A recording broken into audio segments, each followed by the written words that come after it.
धन धन सतगुरु तेरे ही आश्रम।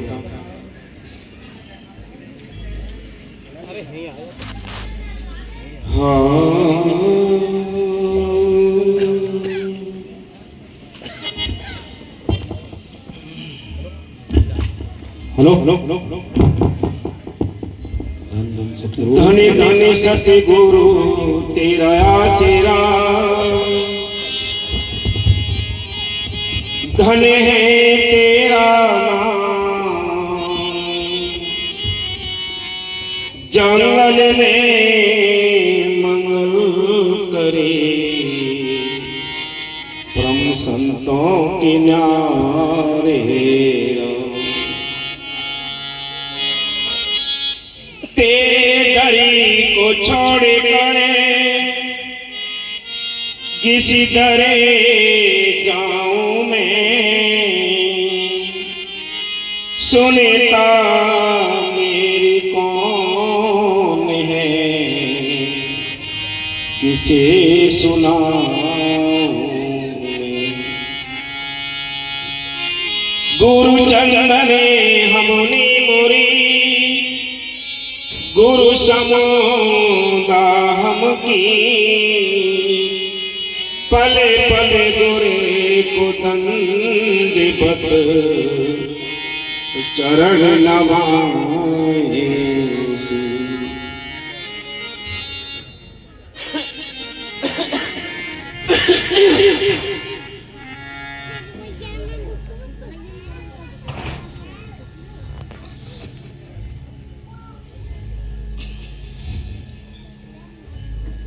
धन धन सतगुरु तेरे ही आश्रम।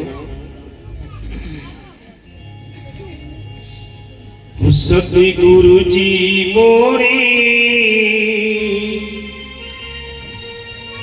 गठड़ी में भारी है वो, सतगुरु जी मोरी गठड़ी में भारी है वो, सतगुरु जी गठड़ी में भारी है वो,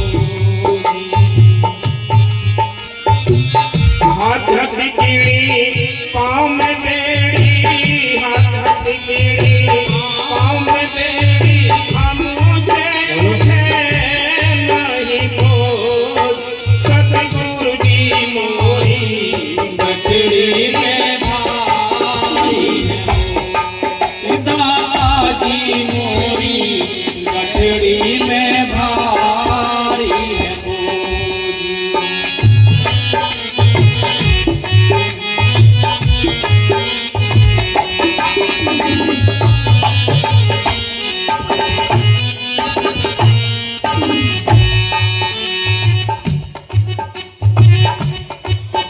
और एक ख्याल की चादर कर्म का बोझा तेरे गुण गांठे लगी,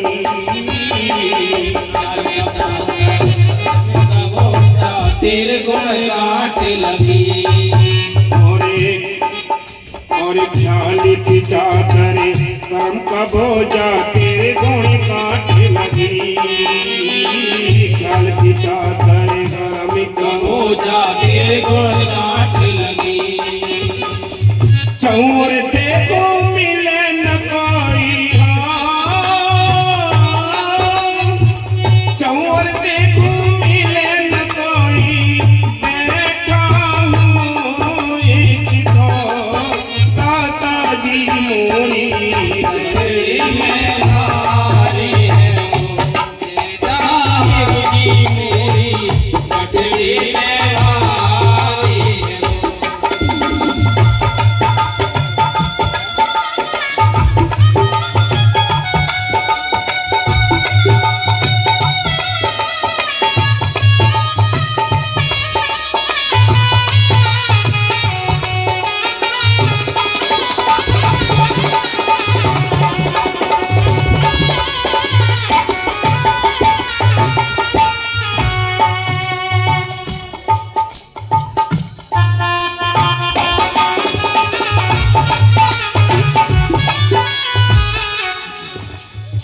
सच्चे सिमरन या गुरुमंत्रहीन प्राणी की दशा।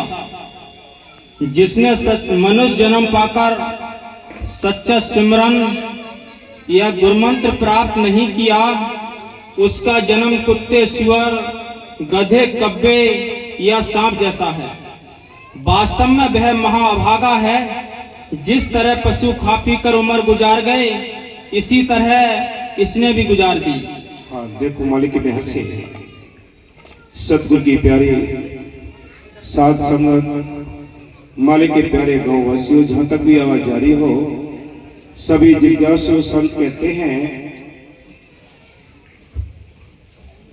कि ये 84 लाख दुनिया है, इनमें हम सबको ये मौका मिला है, एक मनुष्य जीवन मिला है।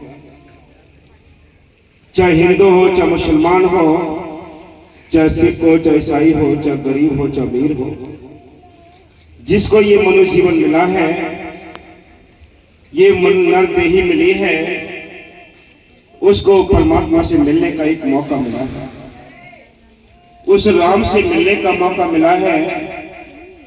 संत कहते हैं कि हमने इस 84 लाख जूनियों की सारी जूनियां भोगी हैं, जिसमें 30 लाख प्रकार के दरख्तें, 27 लाख प्रकार के कीड़े मकोड़े हैं, 14 लाख प्रकार के पक्षी हैं, 9 लाख प्रकार के पानी के जीव हैं, 4 लाख में भूत, प्रेत, देवी, देवता, मनुष्य जीवन।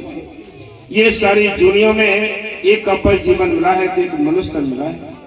इसमें बैठकर आपने उस मालिक को नहीं जाना, संतों की तलाश ना की, तो हम में और पशुओं में कोई अंतर नहीं है।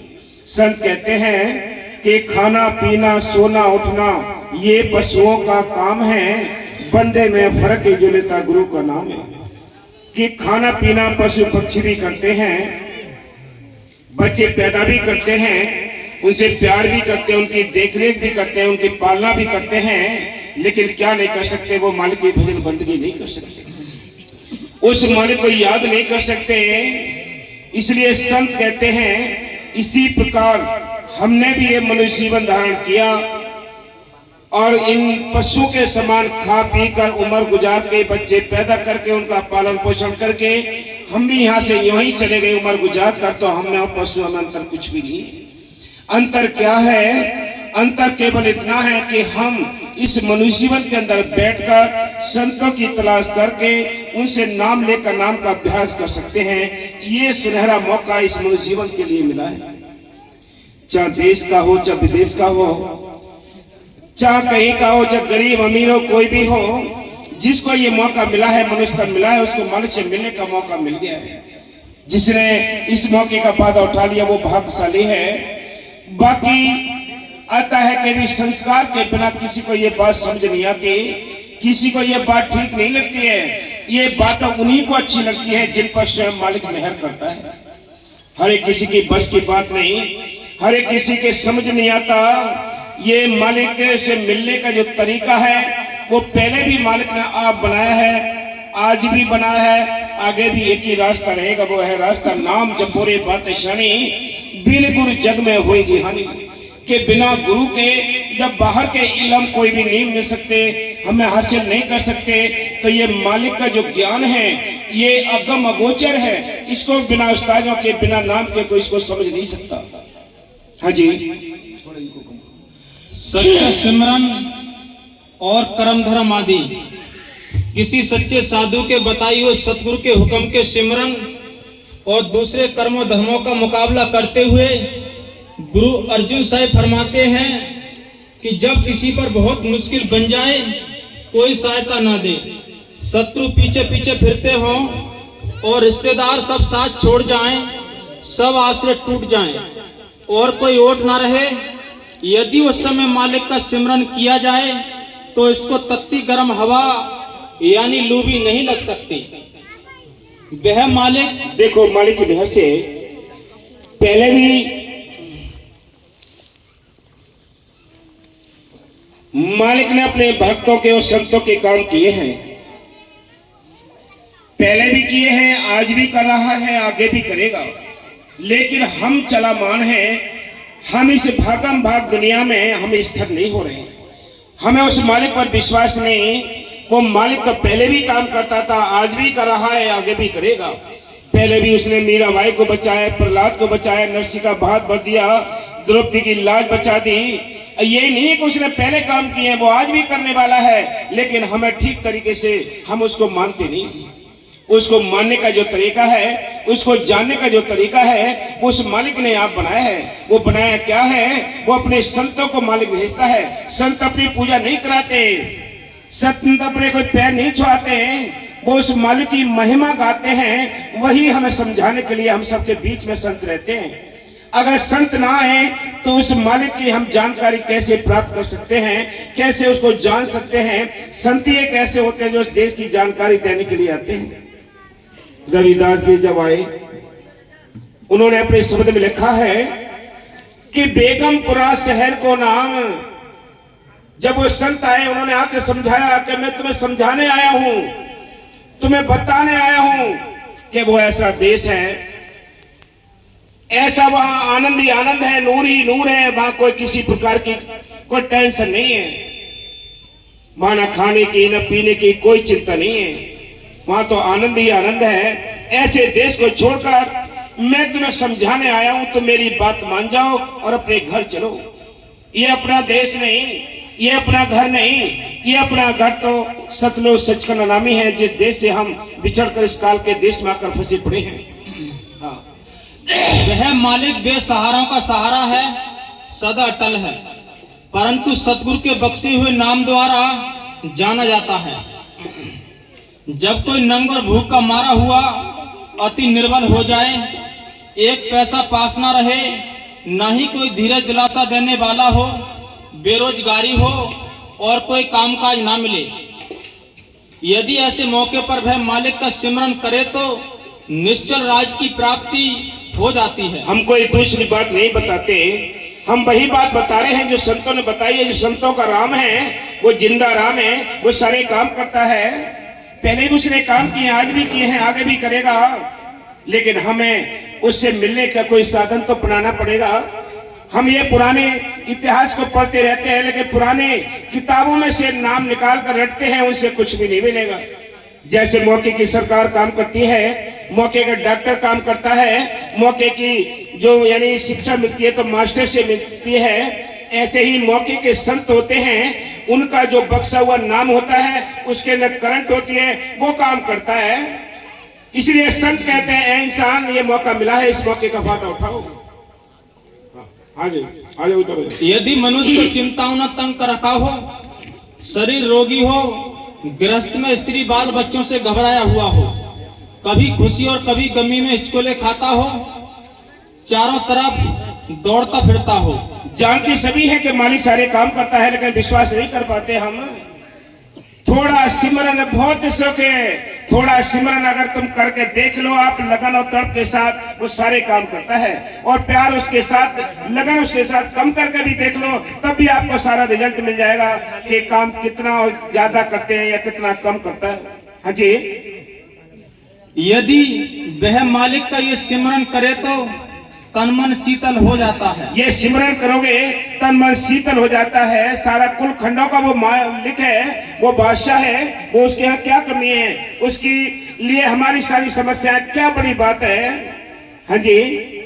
यदि मनुष्य काम क्रोध और मोह के बस में आ गया हो, कंजूसी की वजह से लोभ से अति प्यार हो गया हो, चारों किस्म के पापों, चोरी करना, शराब पीना, परस्त्री गमन और भ्रम हत्या में प्रवृत्त हो गया हो, दूसरों की तबाही के लिए राक्षस बुद्धि बन गया हो और कभी किसी धर्म पुस्तक का कोई वचन भी ना सुनता हो, यदि वह क्षण मात्र भी सच्चे दिल से ये सिमरन करे तो उसका निस्तारा हो जाता है। हम कोई भरमाने वाली बात नहीं कर रहे, हम वही बात बता रहे हैं जो मालिक से मिलने के तरीके हैं, जो मालिक ने आप पहले भी बनाए हैं, आज भी बनाया है, उसने आगे भी बनाएगा। वो रास्ते हैं सिमरन मार्ग सहज का, सतगुरु दिया बताए, श्वास श्वास सिमरन करो, एक दिन गुर मिल जाए कि मर की महल से आप घर गृहस्थी के काम काज करो।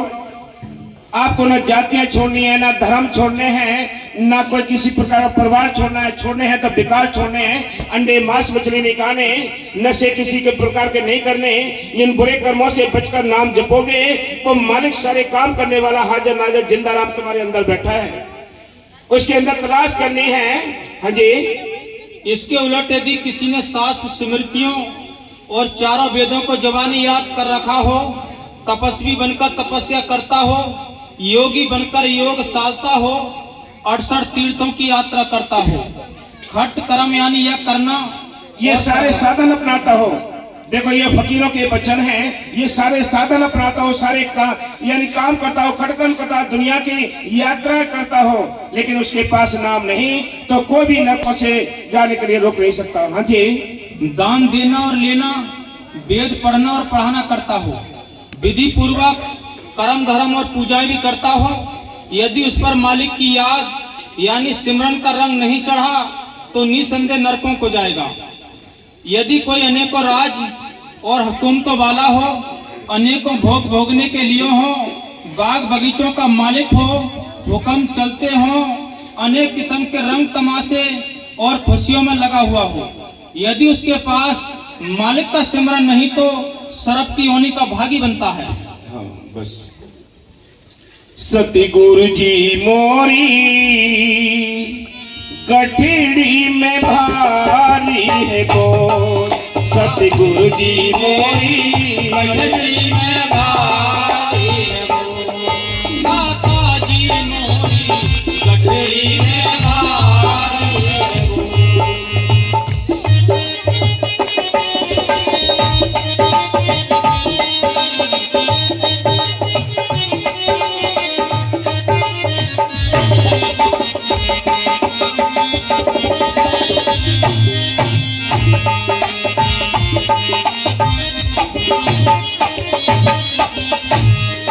क्या लिखा है?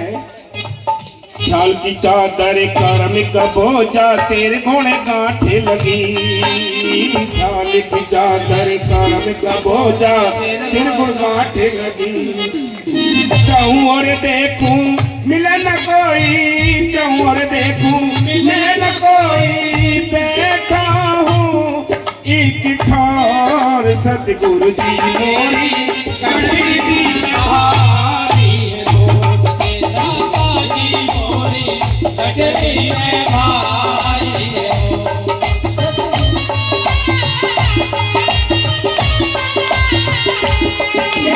जब हम कोई कार्य करने के लिए जाते हैं तो सबसे हमारे अंदर पहले ख्याल बनते हैं। जब हमारे अंदर ख्याल बढ़ेंगे, जैसे हमने कोई बिल्डिंग को बनाना है तो पहले विचार करने पड़ते हैं हमारे पास कितना पैसा है, कितना हमें लगाना है, उसके बाद कितना हमने और लेना है, कितना कर्ज लेना है, ये ख्याल बनाने पड़ते हैं, विचार बनाने पड़ते हैं, तब उस पर हमें कार्य करना पड़ता है। ख्याल की चादर कर्म का बोझा, फिर कर्म करना पड़ता है।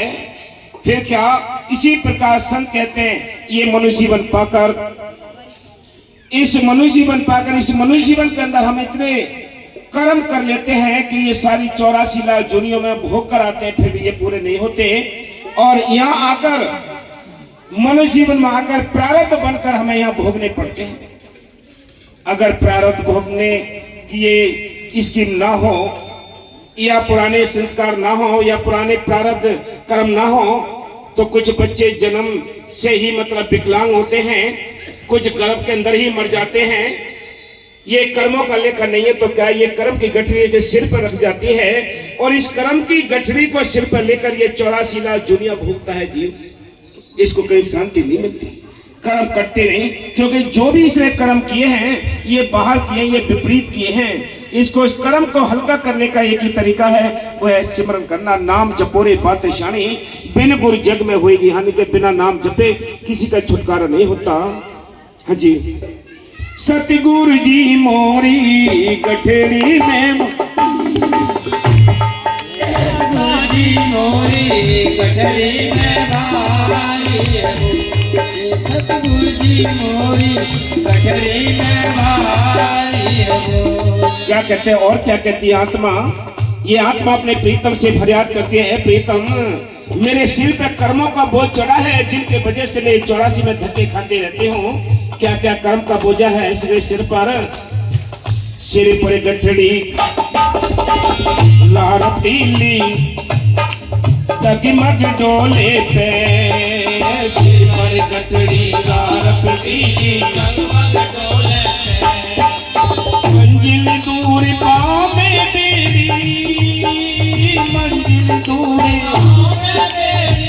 कैसे लगाऊं दाता दौड़ सतगुरु जी मोरी, गठड़ी में भारी दाता जी मोरी, गठड़ी में भारी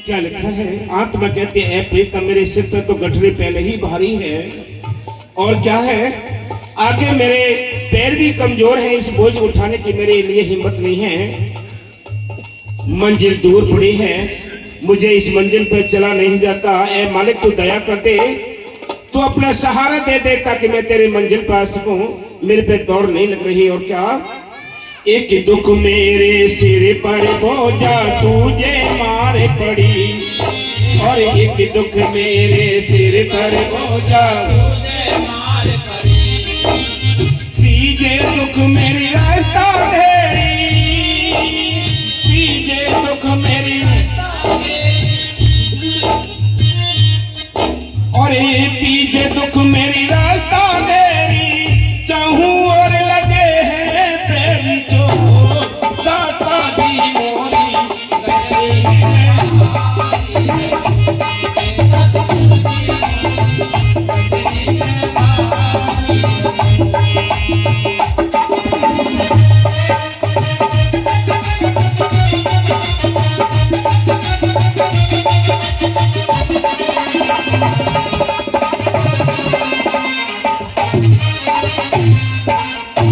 क्या कहती है आत्मा? आत्मा कहती है प्रीतम मेरे सिर पर पहले ही बोझा चढ़ा हुआ है कर्मों का, और क्या तुझे ये काम क्रोध लोभ मोह अहंकार इनकी मार पड़ती है। आप ये देखो ये अंदर छिपे हुए दुश्मन है, किसी को नजर नहीं आते, लेकिन इनकी मार जब पड़ती है तो ये बाहर सजा भुगवाते हैं, अंदर से काम निकलता है, अंदर से क्रोध निकलता है, अंदर से अहंकार निकलता है, अंदर से ही लोभ निकलता है, अंदर से ही ये सारे बीमारियां निकलती हैं, लेकिन मार बाहर पड़ती है और विचार ये अंदर आते हैं। इसलिए संत कहते हैं कि इनकी मार पड़ती है काम क्रोध लोभ अहंकार की। संतों ने साफ लिखा है, बार बार समझाने की कोशिश करते हैं, कहते हैं एक ही दुख मेरे सिर पर बोझा तुझे मार पड़ी, तीजे दुख मेरी रास्ता घेरी, चहोर लगे हैं बैरी चोर, सतगुरु जी मेरी गठरी में भारी बोझ। ये बोझ सिर पर हमेशा हर एक इंसान के साथ जुड़ा हुआ है। एक ही दुख मेरे सिर पर बोझा तुझे मारे पड़ी, मेरे सिर पर बोझा तुझे मार पड़ी,